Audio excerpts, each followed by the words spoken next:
கையில் அருவாள், கண்களில் வீரத்தி. தீயவர்களுக்கு பயமும் நல்லவர்களுக்கு பாதுகாப்பும் தரும் காவல் தெய்வம் கருப்பசாமி. ஆனால் இந்த கருப்பசாமி எப்படி ஐயப்பனின் காவலராக ஆனார் தெரியுமா? வாருங்கள், அந்த அற்புதமான கதையை கேட்போம். பண்டைய காலத்தில் அசுரர்களின் கொடுமை உலகம் முழுவதும் அதிகரித்தது.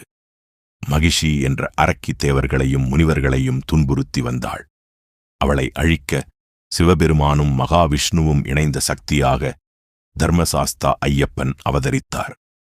பந்தள மன்னரின் அரண்மனையில் வளர்ந்த ஐயப்பன் சிறுவயதிலிருந்தே அசாதாரண வீரமும் அறிவும் கொண்டவராக இருந்தார். ஒரு நாள் மகிஷியை அழிக்கும் நேரம் வந்தது.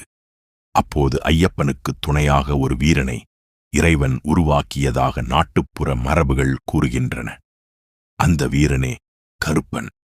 கருமை நிறம் கொண்டதால் கருப்பன் என்று அழைக்கப்பட்டார். அவர் எப்போதும் நீதியின் பக்கம் நின்றார்.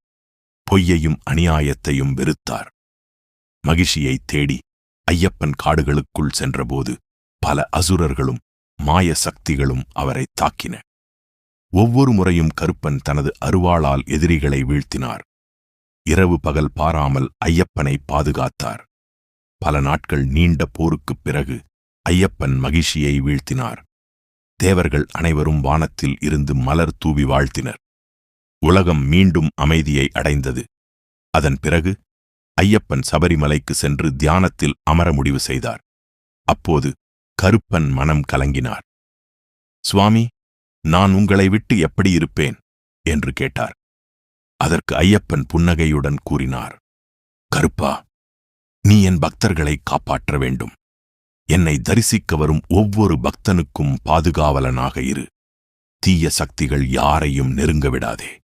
நீதியை நிலைநாட்டும் காவலராக என்றும் இருப்பாய். ஐயப்பனின் கட்டளையை ஏற்ற கருப்பன் சபரிமலையின் காவலராக தங்கிவிட்டார். அன்றிலிருந்து பக்தர்கள் கருப்பசாமியையும் வணங்கி வருகிறார்கள். கருப்பசாமி நீதிக்காக போராடும் தெய்வமாகவும் கிராம மக்களை காக்கும் காவல் தெய்வமாகவும் புகழ் பெற்றார். பல கிராமங்களில் இன்று வரை கருப்பசாமி கோவில்கள் இருக்கின்றன. மக்கள் தங்கள் பிரச்சனைகளை அவரிடம் கூறி நீதியை வேண்டுகிறார்கள். நம்பிக்கையுடன் அழைத்தால் காப்பவர், அநியாயத்தை தண்டித்து நீதியை நிலைநாட்டுபவர் ஐயப்பனின் வீர காவலர் கருப்பசாமி. கருப்பன் காப்பான், தர்மம் வெல்லும். சுவாமியே சரணம் ஐயப்பா.